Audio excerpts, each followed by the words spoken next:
What if the best way to help your husband in a major struggle is to stop trying to help him at all? Most of us think that our doubt and our frustration is invisible.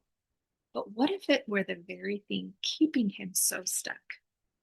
Today, I'm sharing how a plumbing disaster taught me that having faith in his character, even more than his skills, is the best tool I have access to in my marriage. Hi, my name's Krista, and welcome to Moms Simply Thriving, a channel focused on helping busy moms thrive daily with greater ease and less effort. So recently, I had a front row seat to a frustrating experience with my husband that showed me just how much influence we have over the people in our homes without ever saying a word.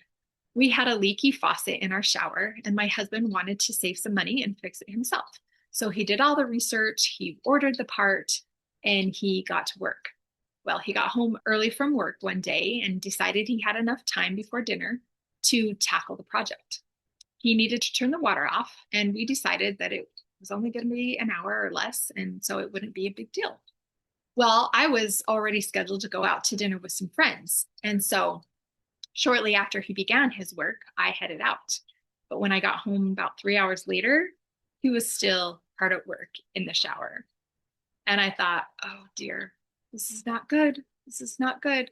And my first thought was sympathy for the pickle that he was in. But admittedly, my next thought was, why didn't he just call a plumber? And I tried to just be the supportive wife, right? I tried to just show a lot of sympathy and encouragement, and I'm so sorry you're in this mess. But it was also bedtime, and we didn't have any water, and my kids needed to brush their teeth. So, of course, I felt a little bit perturbed at the same time that he hadn't been able to get the job done. Anyway, after getting creative and getting the kids in bed and everything settled, I was just hoping and praying and pleading that he would get the job done. But what I realized later was my hope at that time was not rooted in deep faith or trust. It was more rooted in desperation. I hoped he would get the job done because we needed water. And at this hour, it was almost 10 o'clock. We couldn't call anyone. But I didn't necessarily have the confidence that he could get the job done. And a couple hours later, he finally did get it done, figured it out, and all was well. Our shower's fixed. Hooray. But when I was looking back on this experience, I learned a profound lesson. While I was trying to have faith in him, I really didn't have faith in him.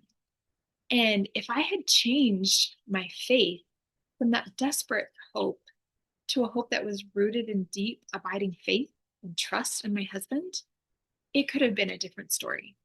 From everything that I know, that I've studied, that I teach on the law of vibration and the frequency of our thoughts, I know that what we feel has a direct, tangible effect on those around us. And so, if I would have been more confident in him, and not even necessarily in his skills or in his abilities, but confident in the kind of man that he is, I know that he's hardworking.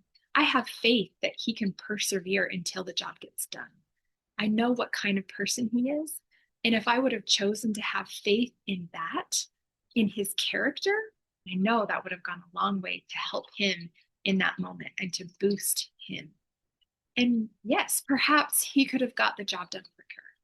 Regardless, I'm grateful for the opportunity to see more clearly how much influence I can have just by doing the work in my own mind.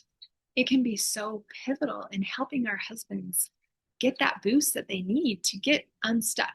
We as moms, we as wives completely underestimate the power and the influence that we have over the people who are closest to us.